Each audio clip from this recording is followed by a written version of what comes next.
അസ്സലാമു അലൈക്കും വറഹ്മത്തുള്ളാഹി വബറകാതുഹു. അൽഹംദുലില്ലാ വസ്സലാത്തു വസ്സലാമു അലാ അഷ്റഫി റസൂലില്ലാ വഅലാ ആലിഹി വസഹബിഹിൽ ഫായിസീന ബിറളില്ലാഹ്. സ്നേഹമുള്ള സഹോദരങ്ങളെ, സമസ്ത കേരള ജംഇയ്യത്തുൽ ഉലമായുടെ ബഹുവിന്ദനായ അമരക്കാരൻ കുമരമ്പത്തൂർ എ പി ഉസ്താദ് നമ്മളിന്നും ഇവിടെ പറഞ്ഞു. അള്ളാഹു അദ്ദേഹത്തിന് മഗ്ഫിറത്തും മർഹമത്തും നൽകുമാറാവട്ടെ.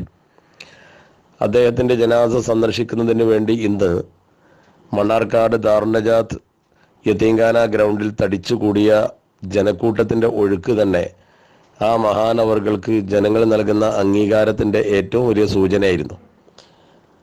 ധാരാളം സയ്യിദുമാരും ആലിമീങ്ങളും പ്രത്യേകിച്ച് അദ്ദേഹത്തിൻ്റെ ശിഷ്യഗണങ്ങളും നിറഞ്ഞു കവിഞ്ഞ ഒരു സദസ്സായിരുന്നു അവിടെ ഉണ്ടായിരുന്നത്.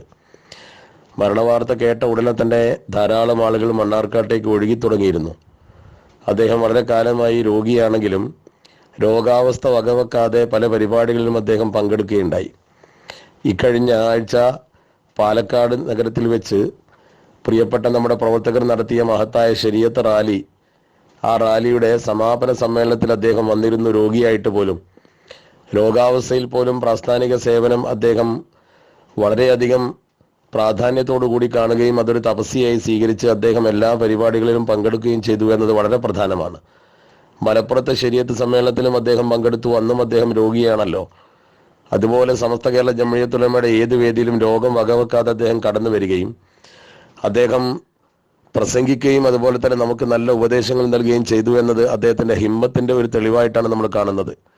തന്നെ ബാധിച്ച രോഗം എന്താണെന്ന് അദ്ദേഹത്തിന് അറിയാമായിരുന്നിട്ടും അർബുദത്തെ പോലും വകവെക്കാതെ അദ്ദേഹം സ്റ്റേജിൽ വന്ന് നമുക്ക് ഉപദേശം തന്നു എന്നത് ആ മനുഷ്യൻ്റെ മനക്കരുത്തിൻ്റെ തെളിവാണ്. മാത്രമല്ല, അദ്ദേഹത്തിൻ്റെ ഏറ്റവും വലിയ സവിശേഷതയായി ഞാൻ കാണുന്നത് സ്വന്തം മക്കളെ മുഴുവൻ അദ്ദേഹം ആലിമീങ്ങളാക്കി എന്നതാണ്. ഇൽമിനെ കുറിച്ച് പ്രസംഗിക്കുകയും ഇൽമു പഠിപ്പിക്കുകയും ചെയ്യുക മാത്രമല്ല, സ്വന്തം മക്കളെ ആ വഴിക്ക് അദ്ദേഹം തിരിച്ചുവിട്ടി എല്ലാവരെയും ഷിആറുള്ള ആലിമീങ്ങളാക്കി എന്നത് എടുത്തു പറയത്തക്ക ഒരു നേട്ടമായിട്ടാണ് ഞാൻ കാണുന്നത്. പല പണ്ഡിതന്മാർക്കും ഇല്ലാത്ത വലിയൊരു സൗഭാഗ്യമാണ് അദ്ദേഹത്തിന് അതുവഴി ലഭിച്ചത്. അതുകൊണ്ട് തന്നെ അദ്ദേഹത്തിൻ്റെ മക്കളിലൂടെയും അദ്ദേഹത്തിൻ്റെ ശിഷ്യഗണങ്ങളിലൂടെയും അദ്ദേഹത്തിൻ്റെ പ്രസ്ഥാനത്തിൻ്റെ അണികളിലൂടെയും അദ്ദേഹത്തിൻ്റെ സ്മരണ എന്നും നിലനിൽക്കുമെന്ന കാര്യത്തിൽ യാതൊരു തർക്കവുമില്ല. മറ്റൊരു സവിശേഷത നമ്മൾ അദ്ദേഹത്തിൽ കാണുന്നത് ജാടകളില്ലാത്തൊരു പണ്ഡിതൻ എന്നതാണ്. ഒരു തരത്തിലും അഹങ്കാരം അദ്ദേഹത്തെ തൊട്ടു തീണ്ടിയിട്ടില്ല എന്നത് അദ്ദേഹത്തെ സമീപിക്കുന്ന ഏതൊരാൾക്കും ബോധ്യമാകും. പഴഞ്ചൻ ശൈലിയിലുള്ള വസ്ത്രധാരണവും പെരുമാറ്റവും, എന്നാൽ നിഷ്കളങ്കത മുറ്റി നിൽക്കുന്ന അദ്ദേഹത്തിൻ്റെ ഭാവവും ഒരിക്കലും നമുക്ക് മറക്കാൻ കഴിയില്ല.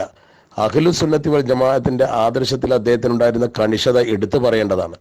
അക്കാര്യത്തിൽ ഒരു വിട്ടുവീഴ്ചക്കും അദ്ദേഹം തയ്യാറായിരുന്നില്ല.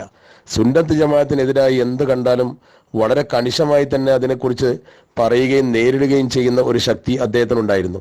അതായിരുന്നു അദ്ദേഹത്തിൻ്റെ ആദർശത്തിൻ്റെ ഏറ്റവും വലിയ പ്രത്യേകത. അദ്ദേഹത്തിൻ്റെ പ്രഭാഷണത്തിലും പെരുമാറ്റത്തിലുമൊക്കെ അത് പ്രകടമായിരുന്നു. ഇസ്ലാമിക സമൂഹത്തിൻ്റെ പഴയകാല ആചാരങ്ങളെ മുറക്ക് നിലനിർത്തുവാൻ അദ്ദേഹം പരിശ്രമിച്ചു എന്നത് അദ്ദേഹത്തിൻ്റെ ആദർശബോധത്തിൻ്റെ ഏറ്റവും വലിയ തെളിവാണ്.